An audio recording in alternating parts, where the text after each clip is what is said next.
अब आप इसको इस तरह भी समझ सकते हैं, कथा को, विज्ञान को, कथा ज्ञान को। मैं जो बताना चाहता हूं, आपको समझाना चाहता हूं, आप इसे इस तरह भी समझ सकते हैं कि हम सबका जीवन ही हीरा है।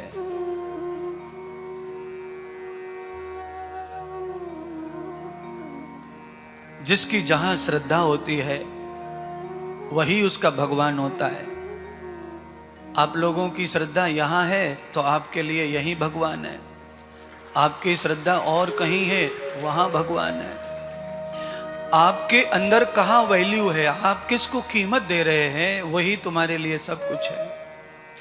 आपने मुझे छोड़ के किसी और को कीमत दी, आप उसका सुनो, उसका मानो, उसकी साथ करो।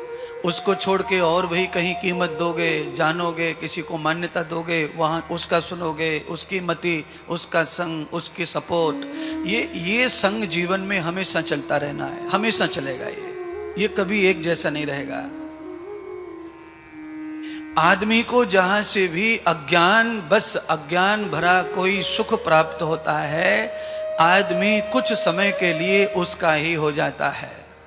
अज्ञान, बस अज्ञान का कोई सुख प्राप्त होने पर आदमी उसका ही हो जाता है। जैसे थोड़ी देर आदमी थाली पे बैठ जाए भोजन करने तो भोजन का ही हो जाता है। बस इसमें थोड़ा स्वाद है, उसमें स्वाद है, दो कटोरियों के ही चक्कर में 15-20 मिनट जो है वो दूसरे सब काम भूल जाता है। आप बाथरूम जाते हैं, टॉयलेट जाते हैं तो थोड़ी देर आप उधर के ही हो जाते हैं, दुनियादारी भूल जाते हैं, क्योंकि सुख वहां भी मिलता है, शांति वहां भी प्राप्त होती है। आप मोबाइल में कुछ दर्शन कर रहे होते हैं, थोड़ी देर आप वहीं खो जाते हैं, बाकी चीज भूल जाते हैं। घर में कोई आवाज देता है आपको, आपका नाम लेके चीखता है, चिल्लाता है, आप सुन रहे हैं फिर भी टाल रहे हैं। क्यों टाल रहे हैं बताओ? क्योंकि आपको मम्मी से ज्यादा सुख मोबाइल के किसी डायलॉग में, किसी चित्र में, चरित्र में दिख रहा है, इसीलिए मम्मी की बात को टाल दिया। आपको फ्रेंड से बात करने में ज्यादा अच्छा लग रहा है, पिताजी से बात करने में नहीं अच्छा लगता, तो पिताजी को अपन साइड कर देते हैं और जिसके साथ अपना कोई पहचान नहीं, परिचय नहीं, उसके साथ जुड़ जाते हैं।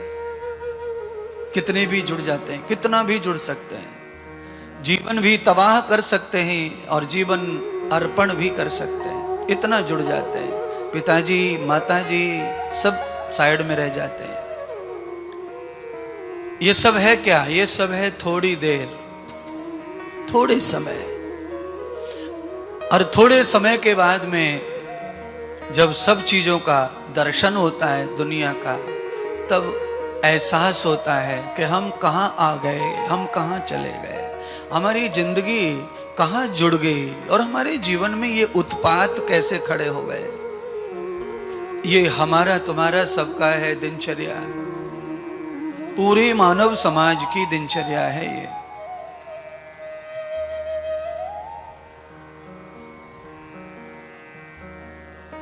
आपकी श्रद्धा जहां अटूट हो जाती है, फिर आपको दुनिया में कुछ दिखाई नहीं देता, ना धर्म, ना अर्थ और ना मोक्ष।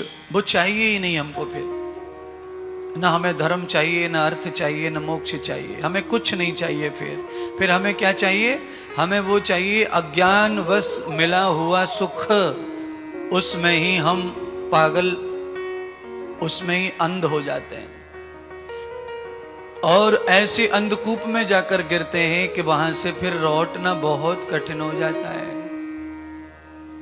वो अंधकूप कौन है? वो कहां है अंधकूप? तो श्रीमद् भागवत कथा में जब नरकों की कथा आती है तो वहां अंधकूप की भी कथा आती है। क्या है अंधकूप? जहां कुछ समझ नहीं रहा। उस अंधकूप के कई अर्थ हैं। अंधकूप संसार को भी कहते हैं।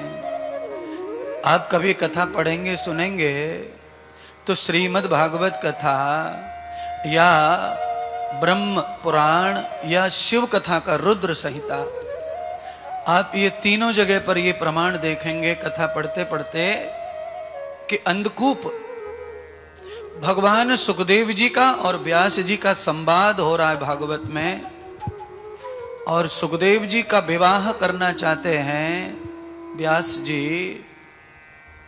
उस समय सुखदेव जी ने पिताश्री को कहा ये बात, विवाह अगर हो गया मेरा तो मैं अंधकूप में जाकर गिर जाऊंगा, फिर मेरा उत्थान नहीं होगा।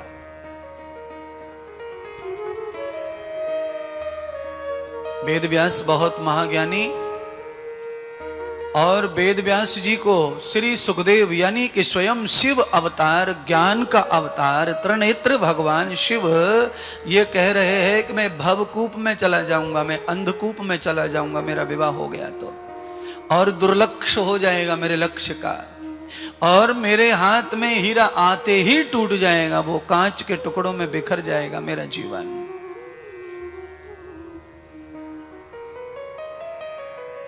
लक्ष्यहीन मेरा जीवन हो जाएगा। इसका अर्थ क्या है? इसका अर्थ यह है कि सुखदेव जी ये कहना चाहते हैं कि विवाह जो है वो सुखदायी नहीं है। ये सुखदायी क्यों दिख रहा है? सामाजिक प्रेशर और अज्ञान का सुख हम सबके जीवन में रहता है वो, और उस अज्ञान के सुख में अगर हम प्रवेश करते ही चले जाएं तो हमारी अंधकूप सामने ही है, उसमें तनक देर नहीं है गिरने में। और एक बार अंधकूप में चले गए तो उसमें से फिर निकलना कितना कठिन है बताओ, आप ही बताओ। यहां बैठे सब अनुभवी लोग हैं, आप लोग जो है चौथी अवस्था में भी चले गए, कई लोग बुजुर्ग हो गए, और कई लोग बुजुर्ग हो गए, कई लोगों की कुछ नहीं है, आगे नहीं पीछे नहीं, उसके बाद भी अंधकूप से निकलना मुश्किल हो रहा है। और ये पूरा का पूरा जो संसार है आपके इर्द गिर्द है, आपका प्यारा है, आपके नजदीक है, आपसे प्यार की अति भावना दिखा रहे हैं, आपको कृष्ण मान रहे हैं, राम मान रहे हैं, सीता मान रहे हैं, राधा मान रहे हैं, आपको जो भी भाव से देख रहे हैं, कांच का टुकड़े की तरह बिखरने वाला जीवन संसार है ये सब वही है।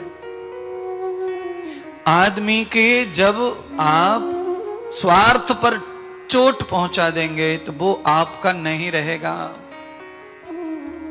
या तो आप निरंतर उनका स्वार्थ पूरा करते रहो, और आपने अगर स्वार्थ पर चोट पहुंचाई तो फिर वो आपका है नहीं।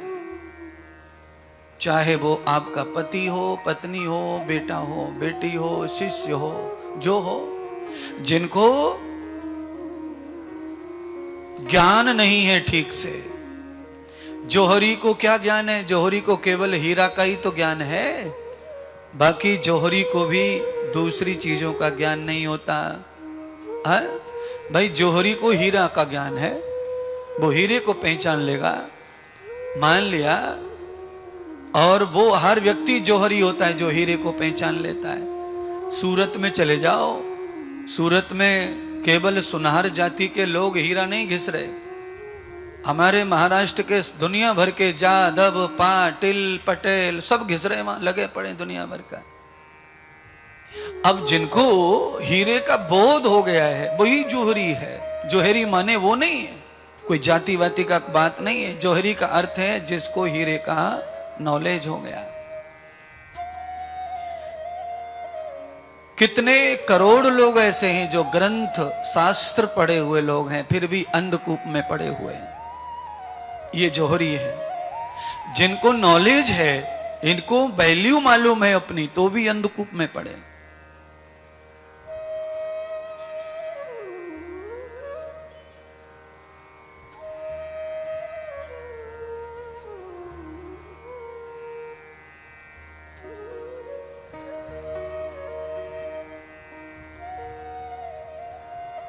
तो उस अंधकूप से कैसे निकलेंगे? ये भवबंधन अंधकूप, यहां सब अंधे रिश्ते हैं, इसके लिए इसका नाम है अंधकूप। यहां जितने भी रिश्ते आप लोग देख रहे हैं ये सब रिश्ते अंधे हैं, इनमें किसी को भी नजर नहीं है। बोलिए, आपका बेटा बेटी कुछ गलत कदम उठा रहा है, आप कहां पड़ोसी को बताते हो कि मेरी बेटी ऐसा कर रही है, मेरा बेटा ऐसा कर रहा है? ये क्या है? अंध रिश्ता है, इसको ही अंधकूप कहते हैं। अगर यही किसी पड़ोसी की बेटी बेटा कुछ गड़बड़ करे, कुछ नुकसान करे, तो आप समझते हैं आपका बेटा दारू पीता है और उसको लड़की वाले देखने आ रहे हैं, तो कोई भी मम्मी कोई भी पप्पा ये नहीं कहता कि मेरा बेटा दारू पीता है, अपनी लड़की को फांसी मत चढ़ाओ, हमारे लड़के की शादी मत करो, मेरा बेटा पहले कई लड़कियों को फंसा के मार के भाग गया है, ये अच्छा नहीं है, इसकी शादी मत करो। मेरी बेटी 5 महीने में लौट के आई है, इसकी शादी मत करो। कौन माता पिता कहेगा बताओ? और दूसरे की लड़की दूसरे का लड़का ऐसा हो तो फिर हम क्या कहते हैं? उस लड़की से करना, ना ना ना, वो लड़का देख लो, इसको अंध रिश्ता कहते हैं। ये अंध रिश्ता है। आप जिसको अपना मानने लगते हैं उसकी सारी बुराई माफ, और आप जिसको अपना नहीं मानते उसमें बुराई नहीं है तो भी बुरा है वो। ये है अंधकूप संसार। आप जिसको अपना मान लो फिर वो गंगा जल हो गया, उसमें कोई बुराई है ही नहीं।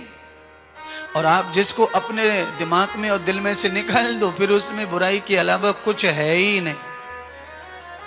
बोलो, अच्छा बोलो, शादी के बाद में तलाक होता है तो पत्नी पति के बारे में क्या क्या बताती है अपने मायके में? गांव वाले तो पूछते हैं ना, तलाक कैसे काई जाला भाई, काई जाला तुम्हारा काय का कार्यक्रम होता है?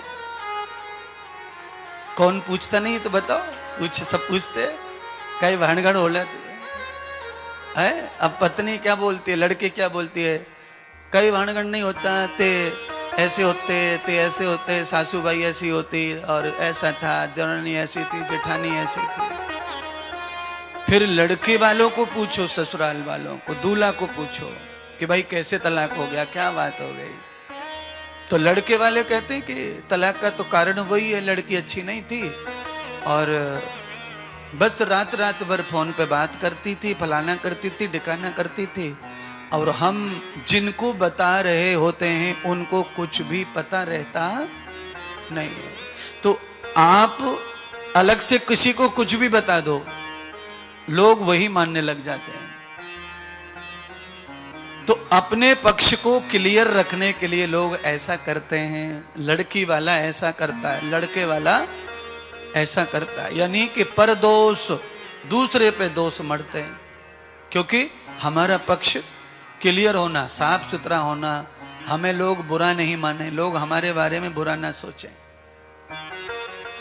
और जिनको ज्ञान है, जो वास्तविकता जानते हैं, जिंदगी को वैल्यू करते हैं, जो जिंदगी को माइनस वैल्यू में नहीं कोटते हैं, उनका हीरा कभी टूटने वाला नहीं है, उनका हीरा हमेशा प्रकाश देता है। तो आप लोगों में से कुछ लोग ऐसे हैं जो ज्ञानी तो हैं पर हाथ में आते ही हीरा चटक जाता है। कुछ लोग ऐसे ज्ञानी हैं कि हीरे को और ज्यादा महंगा कर देते हैं, और कीमत बढ़ा देते हैं, उसकी और अनमोल बना देते हैं उसे। तो आज की कथा में आज पूरी वही सुनाऊंगा, हम अपने जीवन को ज्यादा से ज्यादा अनमोल कैसे बनाएं, ये जीवन की कथा है। हम अपनी जिंदगी को कांच के टुकड़े की तरह कैसे चटकाएं, भटकाएं, ऐसी जिंदगी का कोई मूल्य नहीं है। और ये कोई और नहीं, हम ही हैं जो करेंगे। हीरे को कीमत देना न देना, ये सब हमारा काम है। आप अपनी जिंदगी को कैसे बनाएंगे, कैसे बिगाड़ेंगे, ये आप ही निश्चित करते हैं। इसमें कोई दूसरा सहयोगी नहीं है महाराज।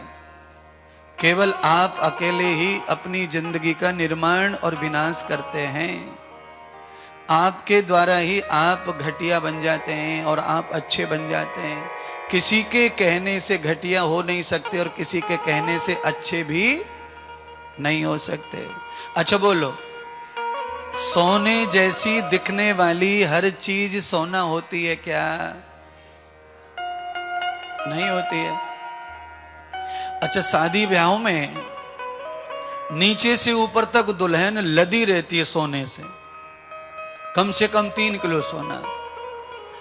अब यहां पांडाल में कौन सी दुल्हन ऐसी है जिसके घर में 3 किलो सोना है? और शादी में फिर वो कहां से नीचे से ऊपर तक पूरी लथपथ हो रही है महाराज। है यहां से इतना मोटा सा टीका, फिर इधर से पीछे बालों में फूल की जगह पे वो